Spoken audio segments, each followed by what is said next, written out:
தமிழாக்கள் உங்களுக்கு ஜெய்பீம் கலந்த வணக்கம்.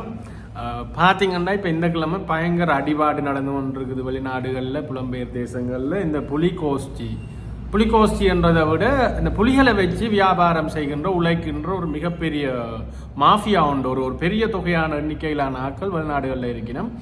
முக்கியமாக எங்கட நாட்டில் வாழ்கின்ற இந்த சாதாரண ஏழை சனம் இருக்குதானே, கஷ்டப்பட்ட வறுமையில் வாழ்கின்ற, உண்மையிலேயே தூக்கி முன்னுக்கு நின்று ஆயுதம் எடுத்து போராடி இன்றைக்கும் மிக மோசமான அளவில் வாழ்கின்றவர்களுக்கு தான் இந்த செய்தி முக்கியமாக நீங்கள் பார்க்கணும்.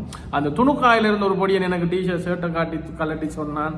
எனக்கு இன்றைக்கு வரைக்கும் அது கண்ணுக்கு நிற்குது. அவன் சொன்னான், நான் பாருங்க இப்படி அவனுக்கு இப்படியே பெரிய ஒரு பிளந்து இருக்குது, சரியா பார், நான் எவ்வளவு கஷ்டப்படுறேன், பிச்சை எடுத்துக்கொண்டு அவன்ட வார்த்தையில் பிச்சை எடுக்கிறேன், நீ வந்து பென்ஸ் காரில் வந்து இறங்குறான் என்னோட சண்டை பிடிச்சான். எனக்கு அந்த பொடியனில் கோபம் இல்லை.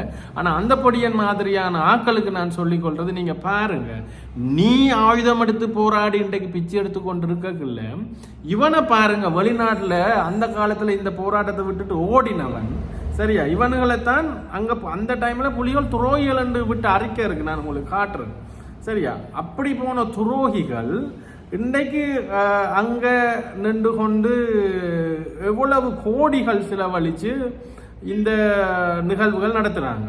அப்போ இந்த காசில் ஒரு கொஞ்சத்தை உங்களுக்கு இவங்க உண்மையிலேயே தலைவர், போராட்டம், தமிழீழம் என்கின்ற அக்கறை இருந்தால் உங்களோட வாழ்க்கையை, உண்மையில ஆயுதம் தூக்கினவண்ட வாழ்க்கையை மேம்படுத்துறதுக்கு முன்னாள் மாவீரர்கள் என்று சொல்கிற ஆட்கள் இப்போ நாங்கள் ஏற்றுக்கொள்ளல மாவீரர்கள் என்ற வார்த்தையே, ஆனால் பரவாயில்ல, இவங்க சொல்கிறாங்க தானே, சரி. அப்போ இவங்க அந்த செத்தாக்களின் குடும்பங்களுக்கு உதவி செய்கிறதுக்கு, அவையோட தாய் தகப்பன் மிஞ்சி இருக்கிறார்களுக்கு ஒரு பென்ஷன் ஒன்று மாதம் கொடுக்குறதுக்கு இந்த கோடிகள், இது ஒரு 50,000 1,00,000 ஃப்ராங்க் இருக்கும் இது இந்த மாதிரி ஒரு இடம் எடுத்து செய்கிறதுக்கு.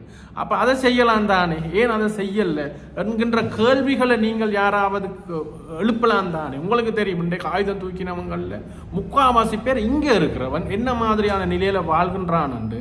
ஆனால் இன்றைக்கு வரைக்கும் அங்கே இருந்து கொண்டு டிக்டாக்லையும் இதுலையும் தமிழீழம் என்று பெரும் அடுப்பு எடுக்கிறவன் நிலையை நீங்க பாருங்க, சரியா. அப்ப பார்த்துட்டு அவன்ட இன்றைக்கு அங்க போய் வாழ்றவன் பிள்ளைகள் வாழ்கின்ற நிலைமை உங்களுக்கு தெரியுமோ தெரியாது. அதையும் ஒருக்கா பாருங்க.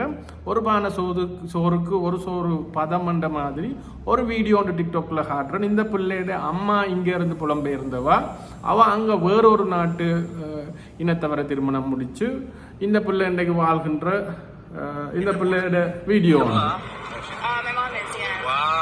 தமிழ், அவரோட அம்மா புரியுமான கதைக்கு